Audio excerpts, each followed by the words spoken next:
Indoor plant আমরা যারা করে থাকি তারা কিন্তু এই বর্ষা যখনই শুরু হয় তখনই আমাদের মনের মধ্যে ভয় শুরু হয় যে এই বর্ষা আসলো মানেই কিন্তু হয়তো অনেক গাছ পচে যাবে, অনেক গাছ নষ্ট হয়ে যাবে। এই সমস্ত সমস্যাগুলি আমাদের মনের মধ্যে চলতে থাকে এবং তার সঙ্গে সঙ্গে বেশ কিছু গাছ নষ্টও হয়। তো আজকে আমরা এই বর্ষাকাল আসার আগাগ দিয়ে অ্যাডভান্স বেশ কিছু টিপস আমরা জেনে নেব যে এই বর্ষাকালে ইনডোর প্ল্যান্টকে ভালো রাখতে গেলে আপনাকে কি কি করতে হবে।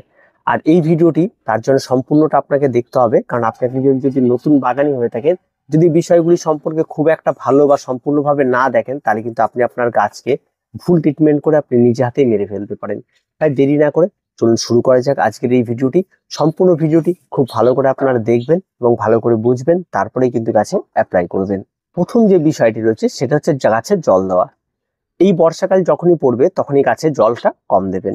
শুধু খেয়াল রাখবেন যে যেদিন বৃষ্টি হচ্ছে, যদি কোনো টব বা কোনো কিছু যদি খোলা আকাশের নিচে থাকে, যদি গাছে জল পড়ে থাকে, তাহলে কিন্তু সেদিন কিন্তু সেই সমস্ত গাছে কোনোটাতে জল প্রয়োগ করবেন না।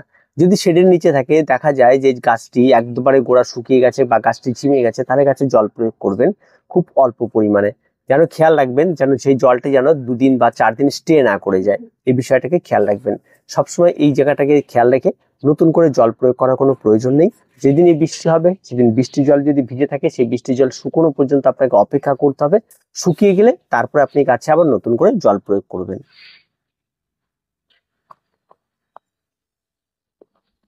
2 নাম্বার যে বিষয়টি রয়েছে সেটা হচ্ছে পর্যাপ্ত সূর্যালোক। দেখুন, যখন বর্ষা শুরু হয় তখন টানা হয়তো 7 দিন সূর্যের আলো দেখা যাচ্ছে না, বৃষ্টি কন্টিনিউ হয়ে যাচ্ছে। সেই সময়গুলোতে কিন্তু অবশ্যই আপনার আপনার গাছগুলিতে সবচেয়ে আলো যেখানে লাগে সেরকম জায়গাতে রাখবেন। হয়তো খোলা আকাশের নিচে রেখে দিলেন, ঠিক আছে। বৃষ্টির জল পড়ছে হয়তো একটু আলাদা বা কমের একটা শেডি জায়গায় রাখুন, যেখানে বৃষ্টির জল পড়ছে না কিন্তু চারদিক দিয়ে খোলা, এমন ঘরের মধ্যে অন্ধকারাচ্ছন্ন জায়গায় সেরকম জায়গায় রাখবেন না। বা স্বাভাবিকভাবে বৃষ্টি যখন কন্টিনিউ চলতে থাকে ঘরের ভেতরে এই সমস্ত জায়গাগুলিতে রাখবেন না। আর যদি দেখেন যে বাড়িতে বা কোনো জায়গাতে যেখানে আপনি রেখেছেন সেখানেও বৃষ্টি আলোটা একবারে কম, তাহলে আপনি সেখানে লাইট সিস্টেম করে দিতে পারেন। একটা এলইডি বাল্ব লাগিয়ে দিয়ে সেই বাল্বটিকে দিনের বেলা হোক রাতের বেলা হোক অন্তত 8 থেকে 10 ঘন্টা অন্তত আপনি সেটাকে জ্বালিয়ে রাখবেন। জ্বালিয়ে রেখে অন্তত গাছগুলিতে একটু আলো ফেলবেন, সেটাও কিন্তু আর্টিফিশিয়াল লাইট হিসেবে অনেক ভালো কাজ হয় ইনডোর প্ল্যান্টের ক্ষেত্রে। তাই আপনারা অবশ্যই এটাকে বলে লাইট থেরাপি। তাই আপনারা অন্তত সেই সময় যখন বর্ষা কন্টিনিউ চলছে, অন্তত 7 থেকে 10 দিন চলছে, আলোটা ঠিকঠাক মতো পড়ছে না, তখন কিন্তু অবশ্যই আপনাদের এই লাইট থেরাপিটা কাজে আসবে। তাই আপনারা অবশ্যই সেই সময় যে কোনো একটা এলইডি লাইট আপনারা কিন্তু সেখানে লাগিয়ে দিতে পারেন। 3 নাম্বার যে বিষয়টি রয়েছে সেটা হচ্ছে বায়ু চলাচল। দেখবেন বর্ষাকাল যখন আসবে তখন দেখবেন গাছগুলি খুব তাড়াতাড়ি বেড়ে উঠবে এবং একটা গাছের সঙ্গে একটা গাছ একদম পুরো সেটে যাবে। তার সঙ্গে মাঝে কিন্তু ফাঁকা জায়গাটা খুব কম থাকে, তাই বায়ু চলাচলটা খুব কম করে। ফলে যে চাপা জায়গাগুলি থাকে সেই সমস্ত জায়গাগুলিতে ফাঙ্গালের বাসা তৈরি হয়, সেখানে আলো ঠিক করে পৌঁছাতে পারে না, বায়ু চলাচল হয় না। তাই সেই সমস্ত জায়গাগুলোতে কি করতে হবে, আপনাকে টবগুলোকে একটু ফাঁকা করে দিতে হবে। বেশি গ্যাঞ্জাম যেখানে চাপাচাপি হয়ে গেছে গাছ, সেই সমস্ত জায়গা থেকে মাঝখান থেকে দুটো একটা করে গাছ সরিয়ে একটু গ্যাপ করে দিতে হবে, যাতে অনায়াসে বায়ু চলাচলটা করতে পারে। এই বিষয়টা কিন্তু অবশ্যই আপনাকে করতে হবে, তা নাহলে সেই সমস্ত জায়গায় কিন্তু ফাঙ্গালের জন্য একটা উপযুক্ত পরিবেশ তৈরি হয়ে যায়। ফলে যে কোনো মুহূর্তে ফাঙ্গাল আক্রমণ ঘটে গেলে সেই সমস্ত জায়গার সমস্ত গাছগুলি কিন্তু একসঙ্গে নষ্ট হয়ে যায়।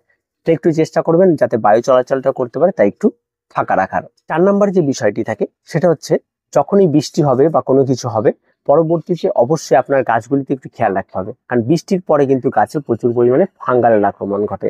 তাই সবসময় খেয়াল রাখবেন যখন বৃষ্টি হয়ে গেছে প্রত্যেকটা গাছের দিকে খেয়াল রাখবেন নতুন করে, কারণ গাছের পাতা পচে যাচ্ছে কিনা বা আচমকায় কোনো গাছ ঝিমিয়ে যাচ্ছে কিনা, এই বিষয়গুলি কিন্তু আপনাকে কন্টিনিউ খেয়াল রাখতে হবে। যদি এরকম কোনো কিছু চোখে পড়ে তাহলে অবশ্যই আপনি চেষ্টা করবেন যে যখনই বৃষ্টিটা থেমে যাবে, থেমে যাওয়ার পরপরই আপনি 1 লিটার জলে 1 গ্রাম মতো আপনারা সাপ নেবেন, বা আপনার কাছে ব্লাইটক্স থাকলে ব্লাইটক্স নেবেন, সেগুলি 1 গ্রাম মতো নিয়ে সমস্ত গাছে স্প্রে করে দেবেন। এটা আপনার যতবার বৃষ্টি হবে তার বৃষ্টি থেমে যাওয়ার পরপরই কিন্তু প্রত্যেকটা গাছে এটা স্প্রে করবেন। তাহলে নতুন করে যদি কোনো ফাঙ্গাল ওই সামান্য সময়ের মধ্যে যদি তৈরি হয়ে থাকে গাছে, তাহলে কিন্তু কোনো রকম কোনো সমস্যা তৈরি করবে না। আর যদি পোকামাকড় কোনো কিছু আক্রমণ ঘটে, সেটাও কিন্তু ঘটে থাকে বর্ষাকালে, মাঝে মধ্যে দেখবেন শুঁয়োপোকার আক্রমণ ঘটে। তার জন্য নর্মাল যে সুপার কিলার থাকে সেটা বা নিম তেল স্প্রে করলে এগুলি যথেষ্ট। আপনার ছাদ বাগানে স্প্রে করে দেবেন বৃষ্টির পরপরই, তাহলে দেখবেন আর কোনো সমস্যা থাকবে না, গাছগুলি বেশ সুন্দর থাকবে। আর এই আক্রমণগুলি কিন্তু বৃষ্টির পরপর বা বর্ষার সময় কিন্তু অবশ্যই আপনার গাছে ঘটতে পারে। 5 নম্বর যে বিষয়টি রয়েছে সেটা হচ্ছে সার প্রয়োগ। হ্যাঁ, যখনই বৃষ্টি পড়ছে বা বৃষ্টির জল হয়তো আপনার ডেট ছিল যে এই সপ্তাহে রবিবারে আমি গাছে সার প্রয়োগ করব, দেখা যাচ্ছে যে শনিবার থেকে বৃষ্টি শুরু হয়ে গেছে, তাহলে কিন্তু সেই সার প্রয়োগটা আপনাকে স্টপ করতে হবে। এবার আপনি ভাবলেন তাহলে সার প্রয়োগ তো রবিবারে তো হলো না, সব মঙ্গলবারে গিয়ে বৃষ্টি থেমে গেল, এবার সেখানে গিয়ে সার প্রয়োগ করি না, সেটাও করবেন না। ওই পুরো সপ্তাহটাই সার প্রয়োগ বন্ধ রাখবেন। অন্তত বৃষ্টি যেদিন থেকে শেষ হয়ে যাবে তারপরেও আরো 7 দিন আপনারা স্টপ দেবেন গাছে সার প্রয়োগ করা, সঙ্গে সঙ্গে কিন্তু সার প্রয়োগ করবে না। কারণ এই বৃষ্টির জলের মধ্যে কিন্তু অতিরিক্ত পরিমাণে গাছের খাবার থাকে, যার ফলে কিন্তু গাছগুলি কিন্তু সেই খাবারগুলি নিতে থাকে। এবার আপনি যদি বাড়তি খাবার অ্যাড করে ফেলেন তাহলে কিন্তু গাছ কিন্তু নাও নিতে পারে এতগুলি খাবার একসঙ্গে, ফলে গাছের মৃত্যু ঘটতে পারে। তাই যখন যখন বৃষ্টি পড়ছে আপনি খেয়াল রাখবেন এই বৃষ্টির জলে কিন্তু গাছের গ্রোথ সর্বোচ্চ হয়ে থাকে, তাই স্বাভাবিকভাবে আপনার সার প্রয়োগ করার কোনো প্রয়োজন নেই। তাই এই সময়গুলিতে একটু সার প্রয়োগ থেকে বিরত থাকবেন। বিষয়টা হয়তো আপনাদের ভালো করে বুঝিয়ে দিচ্ছি আরেকবার, যে যেদিন বৃষ্টি পড়বে সেদিন থেকে শুরু করে যদি মাঝে যদি কোনো ডেট পড়ে যায়, যতদিন বৃষ্টি চলবে ততদিন তো প্রয়োগ করবেই না।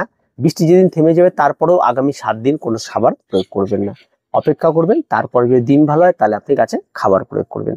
যদি দেখা যায় এমন যে আপনি রবিবার ডেট ছিল, রবিবার দিন গাছে খাবার প্রয়োগ করে ফেলেছেন, সোমবার থেকে গাছে বৃষ্টি শুরু হলো, তাহলে কিন্তু ভয় পাবেন না। যে খাবারটি আপনি প্রয়োগ করে দিয়েছেন ওই একদিনে যথেষ্ট কমে গেছে, আর বৃষ্টি পড়ার সঙ্গে সঙ্গে কিছু খাবার ধুয়েও বেরিয়ে যাবে, তাই ভয় পাবার কোনো কিছু নেই। সেক্ষেত্রে কিন্তু কোনো সমস্যা তৈরি করবে না। তো এই বিষয়গুলি কিন্তু অবশ্যই খেয়াল রাখতে হবে।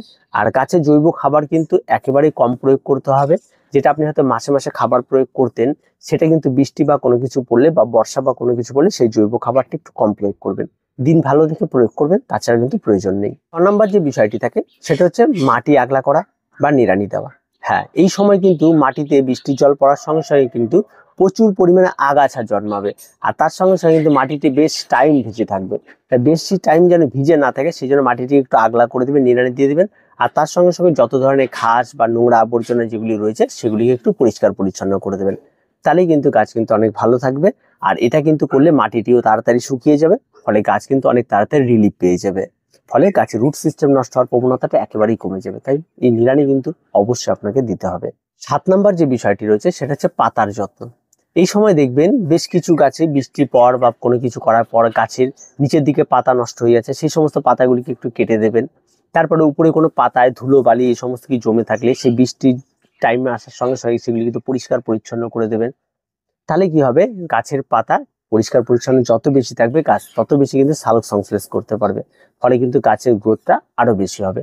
তাই খেয়াল রাখবেন গাছের পাতাগুলি সবসময় যেন পরিষ্কার পরিচ্ছন্ন থাকে, গ্লেজি থাকে। এই বিষয়টার জন্য কিন্তু অবশ্যই পাতাগুলি একটু মুছে দিতে পারেন বা পরিষ্কার করে দিতে পারেন। নম্বর যে বিষয়টি রয়েছে সেটা হচ্ছে এই সময় এসে গাছে কিন্তু অবশ্যই আপনি চাইলে রিপোর্টিং করতে পারেন। হয়তো আপনার অনেকটা গাছ রয়েছে দীর্ঘদিন ধরে একই টবের মধ্যে রয়েছে, আপনি রিপোর্টিং করার সময় পাননি, আপনি তাহলে কিন্তু সেই কাজটা কিন্তু এই সময় সেরে ফেলতে পারেন। সেটা কিন্তু উপযুক্ত একটা সময়। যখনই বৃষ্টি শুরু হলো আপনি দেখলেন দিনটা একটু ড্যাম ড্যাম হয়েছে, তার রোদটা কমেছে, তখন সঙ্গে সঙ্গে আপনি আপনার যে সমস্ত গাছগুলিকে রিপোর্ট করার কথা ভাবছিলেন সঙ্গে সঙ্গে আপনি রিপোর্ট করে ফেলতে পারেন। রিপোর্ট করা কিন্তু উপযুক্ত সময় কিন্তু এটাই। তাই অবশ্যই আপনারা এই বর্ষার এই সময়গুলোতে কিন্তু আপনারা রিপোর্ট করে ফেলতে পারেন যে কোনো ইনডোর প্ল্যান্টে, তাতে কোনো রকম কোনো সমস্যা তৈরি কিন্তু হবে না। তাই এটা একটা ভালো দিক রয়েছে এটা। এবার সর্বশেষে আসি আপনাদের বেশ কিছু পরিচর্যা। আর 8টি যে টিপস বললাম এইটা তো অবশ্যই আপনাদের মানতে হবে, আর তার সঙ্গে বেশ কিছু পরিচর্যা যেমন কাটাই ছাঁটাই, এটা কিন্তু আপনাদের অবশ্যই চালিয়ে যেতে হবে। এই বর্ষাকালে অনেক গাছ দেখবেন শেপ বা বাইরে চলে যাচ্ছে, শেপ খারাপ হয়ে যাচ্ছে, সেই সমস্ত গাছগুলিকে ভালো শেপ দেওয়ার চেষ্টা করবেন। সবসময় চেষ্টা করবেন গাছগুলি যেন ফ্রেশ থাকে, সেই সমস্ত বিষয়গুলি বা গাছে কাটাই ছাঁটাই এগুলিকে চালিয়ে যাবেন। তার সঙ্গে সঙ্গে কোনো গাছে পাতা মারা গেছে বা শুকিয়ে যাচ্ছে সেই সমস্ত পাতাগুলি পরিষ্কার পরিচ্ছন্ন করা, গাছের গোড়াকে বা বাগানকে সবসময় পরিষ্কার পরিচ্ছন্ন রাখা, এই সমস্ত ছোট ছোট কাজগুলি কিন্তু আপনাদের করতে হবে। তবে কিন্তু আপনি একজন অনেক ভালো একটা বাগান থাকবে এবং বর্ষাকালে একদম সম্পূর্ণ রোগমুক্ত বাগান থাকবে এবং প্রত্যেকটা গাছের গ্রোথ কিন্তু সর্বোচ্চ হবে এই বর্ষার সিজনে। তো আজকে এই পর্যন্তই। ভালো লাগলে অবশ্যই ভিডিওটি লাইক শেয়ার এবং কমেন্ট করবেন, আর আমাদের পাশে অবশ্যই থাকবেন।